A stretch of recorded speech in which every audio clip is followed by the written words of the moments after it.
Livro Estudando a Mediunidade, de Martins Peralva. Capítulo 20. Reajustamento.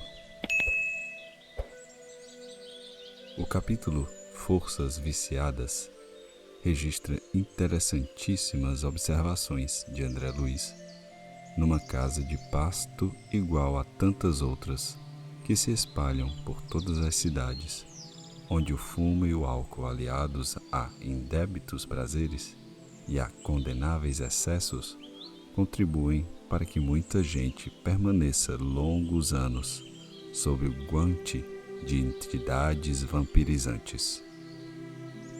A casa de pasto regurgitava. Muita alegria, muita gente. As emanações do ambiente produziam em nós indefinível mal-estar. Junto de fumantes e bebedores inveterados, criaturas desencarnadas de triste feição se demoravam expectantes.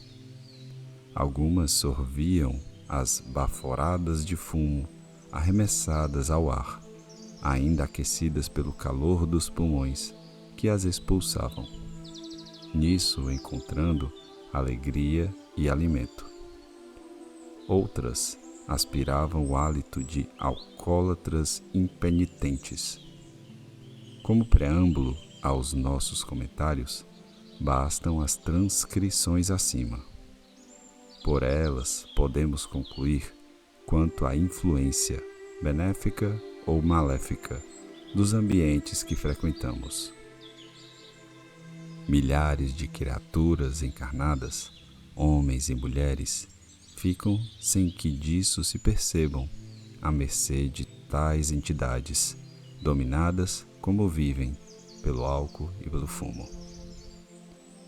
Como o objetivo essencial deste livro é o de focalizar assuntos relacionados com o mediunismo, lembramos a importância ambiencial para o obreiro da seara mediúnica.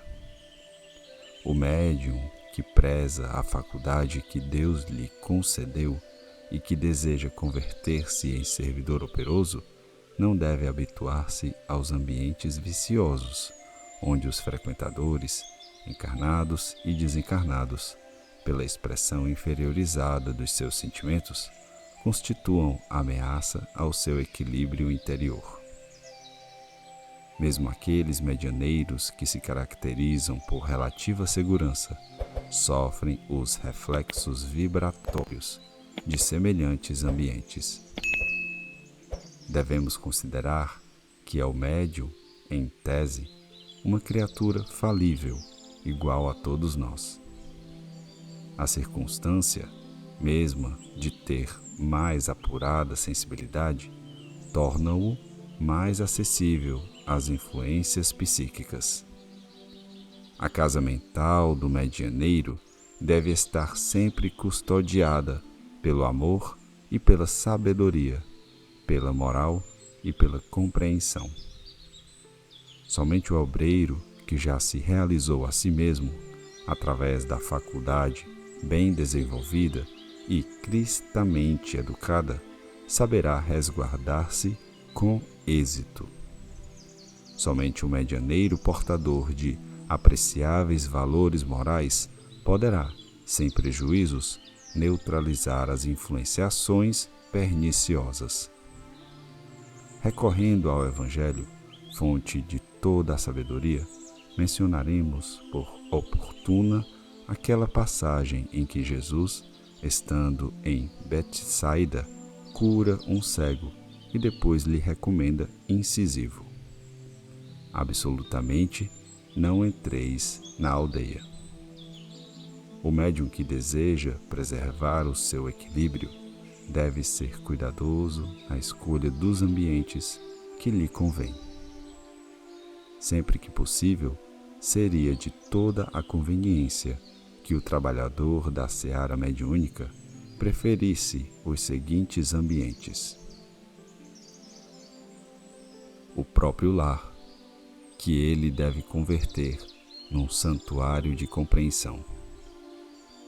Os grupos espíritas bem orientados, onde Jesus e Kardec sejam permanente bússola. O convívio com companheiros sinceros e cheios de boas intenções.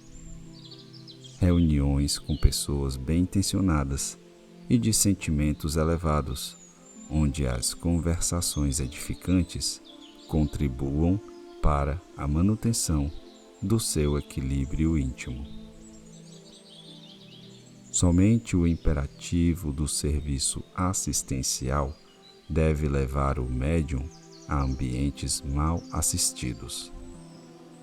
Somente o imperativo da fraternidade deve justificar a presença do obreiro do mediunismo cristão em ambientes duvidosos, onde as paixões e os sentimentos inferiores constituam o doce lar niente dos seus frequentadores.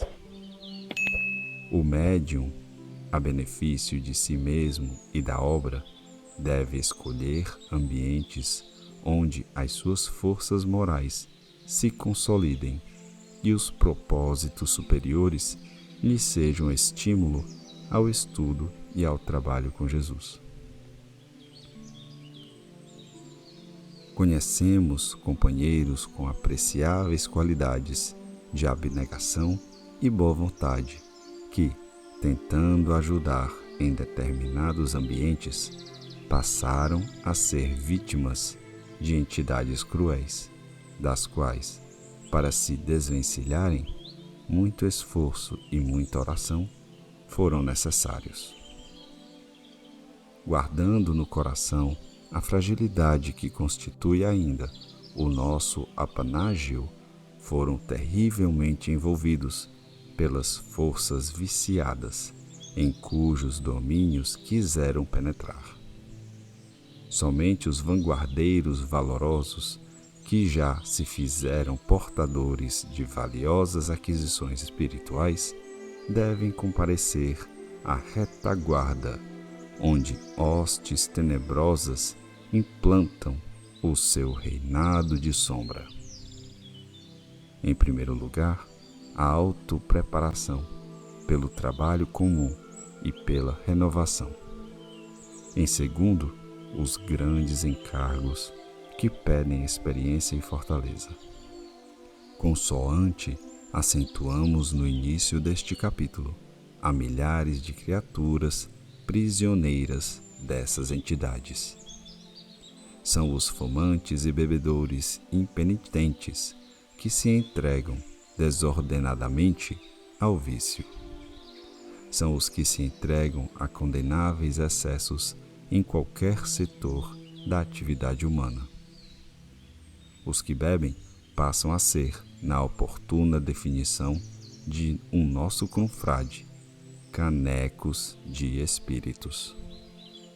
Os que fumam passam a ser, naturalmente, alimentadores de entidades infelizes que se comprazem jubilosas em sorver-lhes as baforadas de fumo arremessadas ao ar, ainda aquecidas pelo calor dos pulmões. E assim permanecem até que um dia, fustigados pela dor, dominados pela exaustão e vencidos pela monotonia de uma existência tristemente vegetativa, despertam para um tipo de vida mais consentânea com a dignidade da pessoa humana. A misericórdia divina funciona desde o princípio junto a todas as criaturas. Chegará o dia em que a própria natureza lhes esvaziará o cálice. Há 1000 processos de reajuste. Para melhor compreensão do estudo, segundo a diretiva que traçamos para este trabalho, organizamos o gráfico seguinte, no qual apresentamos modestos apontamentos relativos ao modo pelo qual a criatura será compelida, mais cedo ou mais tarde, ao necessário reajuste. Processos de reajuste igual a coercitivos, que é igual a cansaço, aflições, sofrimento, cárcere. Espontâneos é igual a boa vontade, acanhamento, esforço.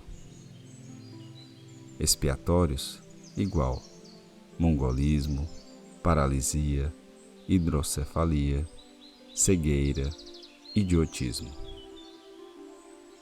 Em certos casos, nos processos que denominamos de coercitivos, a própria criatura se cansará um dia da monotonia de uma vida superficial, para não dizer de uma vida futilizada. Como decorrência do reconhecimento da inutilidade do sistema de vida, sobrevirão fatalmente o esgotamento e o cansaço. O homem despertará então ante a realidade de sua destinação superior dentro da eternidade. Essa destinação falar-lhe-á em silêncio no altar da própria consciência, do imperativo de valorização do tempo que o Senhor da vida lhe concedeu, com a atual experiência reencarnatória. Então, sob o amparo de abnegados servidores do Cristo, iniciará esperançoso o trabalho de autorrenovação. De modo geral, entretanto, as aflições e sofrimentos são sempre os grandes amigos da criatura fútil ou desviada. As grandes provas, as lutas acerbadas, em que colhemos aquilo que semeamos, funcionam, testemunhando a harmonia da lei divina, à maneira de abençoadas trombetas, concitando-nos a grande batalha contra nós mesmos, a fim de vencermos os inimigos que pelejam contra o nosso coração, querendo perturbar a marcha ascensional do Espírito Eterno. À guisa de exemplificação, sugerimos a leitura do capítulo Proteção Educativa, de o irmão X.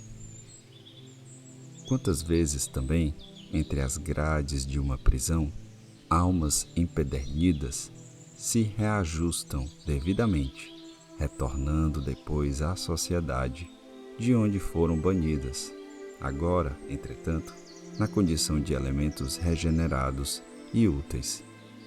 Como vemos, diversos e variegados são os fatores psicológicos que cooperam nos serviços de reajuste espiritual, libertando milhares de criaturas da nefasta influenciação de espíritos menos esclarecidos. Referindo-nos aos processos coercitivos, catalogamos, em síntese, o cansaço e o sofrimento, a aflição e o cárcere. Entre os espontâneos, lembramos a boa vontade, a vergonha e o esforço do próprio indivíduo. Algumas vezes, o sentimento de dignidade dirige-se à consciência do homem transviado, compelindo-o à compostura e ao reajustamento. Entre os processos expiatórios, mencionamos as reencarnações dolorosas, expressando-se por vários tipos de enfermidades, todas elas inibitórias da plena manifestação da inteligência. Sugerimos como exemplo profundamente elucidativo a leitura ainda no livro Pontos e Contos, do capítulo Grande Cabeça. O mongolismo, a paralisia, a hidrocefalia, a cegueira e o idiotismo são as formas compulsórias de reajustes expiatórios. Criaturas que abusavam da relativa liberdade que o Senhor da vida lhes concedeu, voltam depois ao vaso físico pela reencarnação em situações realmente dolorosas, a fim de que, no capítulo do sofrimento, aprendam a valorizar o tesouro da vida.